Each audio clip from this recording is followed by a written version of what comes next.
మీ కలలన్నీ సాకారమైన చోట తెల్లాపూర్లో వజ్ర west city.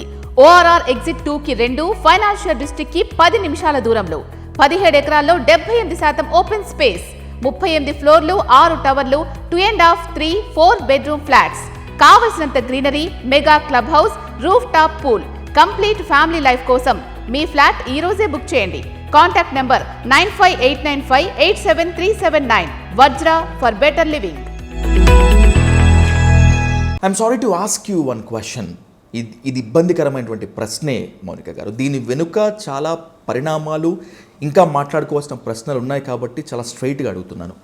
మీరు నిజంగా కాపు కులస్తులేనా?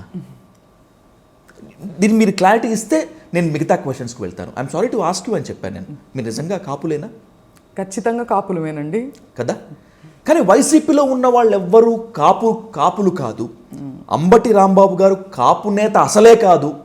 కాపే కానప్పుడు కాపు టైగర్ ఎలా అవుతాడు అనేటువంటిది వాళ్ళు ఓపెన్గా అడుగుతున్నారు. That's what I question.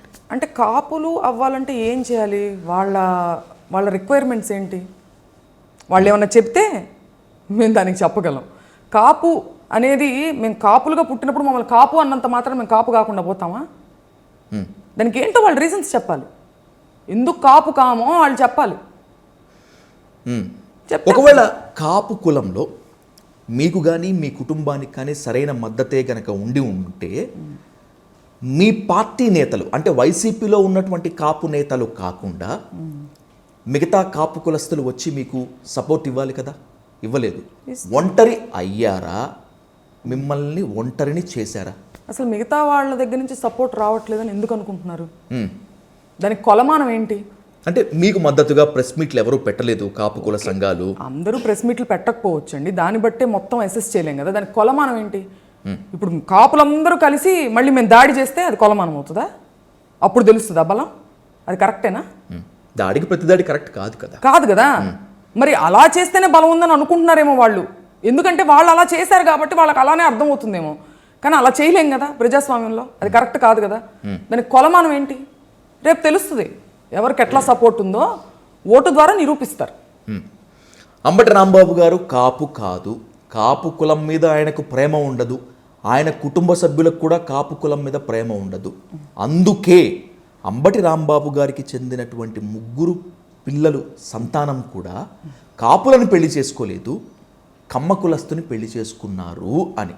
ఈ ప్రశ్న అడగటం నాకు చాలా ఇబ్బందికరంగా ఉంది మౌనిక గారు. కాకపోతే మీ మీద జరుగుతున్నటువంటి ట్రోలింగ్లో ఇదొక భాగం కాబట్టి అడగక తప్పట్లేదు. I'm asking you once again. మీకు నిజంగా కాపు కులం మీద ప్రేమ ఉంటే కాపు కులం వాళ్ళని ప్రేమించి పెళ్లి చేసుకునేవాళ్ళు కదా. ఎందుకు చౌదరీస్ని ప్రేమించి పెళ్లి చేసుకున్నారు?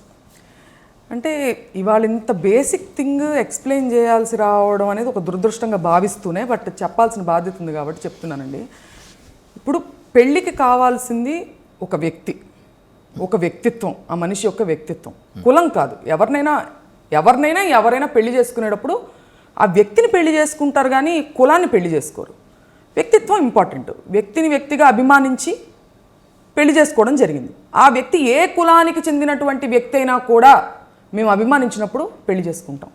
అది కమ్మవారు కావచ్చు, కాపు కావచ్చు, రెడ్డి కావచ్చు, మరొకరు కావచ్చు.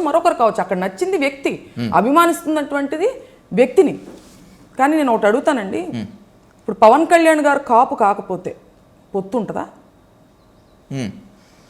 మేం చేసుకున్నటువంటిది వ్యక్తులని, ఆ వ్యక్తులు ఎటువంటి కులానికి, ఏ కులానికి చెందినటువంటి వారైనా మేము పెళ్లి చేసుకునేవాళ్ళం. కానీ మీరు పవన్ కళ్యాణ్ గారు ఏ కులానికి చెందినటువంటి వ్యక్తి అయినా కానీ మీరు పొత్తు పెట్టుకుంటారా? దీనికి దానికి సంబంధం ఏంటండి?